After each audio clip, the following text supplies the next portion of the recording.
The next couple questions say solve each equation by completing the square. It's not necessarily saying completing the square is the best way, but they're asking you to solve it by completing the square. So let's take a look at 23. So completing the square, the first thing we want to make sure is that our coefficient of the quadratic term is 1, which it is.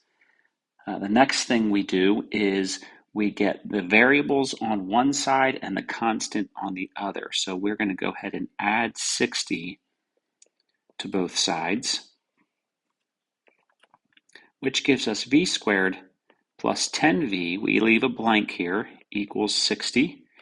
Now what we do is we take half the linear term, actually half the coefficient, which is, so we do half of 5, sorry, not half of 5, we do half of 10, which is 5, and then we square it to get 25, and that gets added to both sides. And so we have plus 25 and plus 25. So now what we have, I have to come up here, is our perfect square is v, and then plus that 5. So plus 5, that whole thing squared, equals 60 plus 25 is 85. And now we can solve by taking the square root. So we put plus or minus. We have v plus 5 equals 85 is 17 times 5, so it doesn't simplify at all. So plus or minus the square root of 85. And we finish by subtracting 5 from both sides, which that is not a like term. So our answer is v equals negative 5 plus or minus the square root of 85. All right, number 24 is still completing the square. The first thing I notice is that there's a 2 in common in each of these terms. So first of all, we can just divide everything by 2. That doesn't often happen, but it does here. So we're going to go ahead and do that. And that gets us k squared, 5k squared. In fact, never mind, I'm not going to do that because the first thing we want to do is get that first term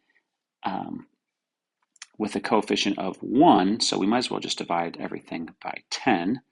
I know that will give us a fraction here when we have the 6, but that's what we have to do to complete the square. So we have k squared plus 2k minus 6/10. Well, 6/10 reduces to 3/5. So minus 3/5 equals 0. Next thing we do is we get the variables on one side and the constants on the other side. So we will add 3/5 to both sides.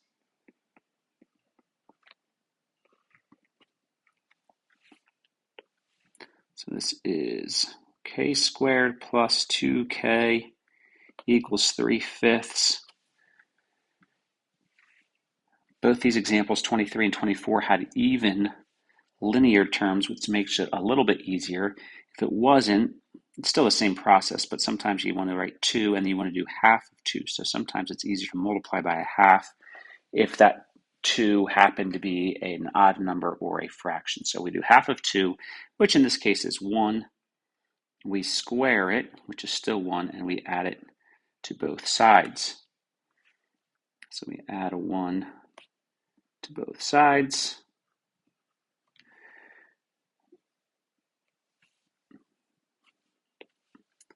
And so what we have now is our perfect square is k, it's our variable, plus 1 squared equals, we could put 1 3/5. However, we usually keep it as an improper fraction. So that is 8/5. So you might have to get a common denominator and add. And now we take the square root of both sides, plus or minus. And so this is k plus 1 equals plus or minus, well, we have a fraction, so we're going to do the square root of the top over the square root of the bottom.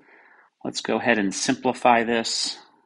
So I'm just going to leave it as k plus 1 for now, plus or minus the top. First of all, there's a 4 in there, so square root of 4 times the square root of 2 over the square root of 5.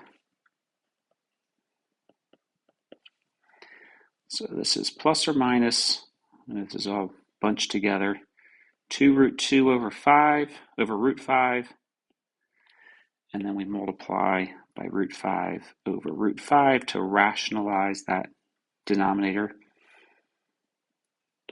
And we have k plus 1 equals 2 root 10 over 5. And now we can subtract the 1 from both sides. Apologizing for not leaving a lot of room here. I also forgot the plus or minus here. So we have k equals negative 1 plus or minus 2 root 10 over 5. You could also get a common denominator there. So if you got this to be a negative 5 over 5, you could have negative 5 plus or minus 2 root 10 all over 5. So either of those answers are good.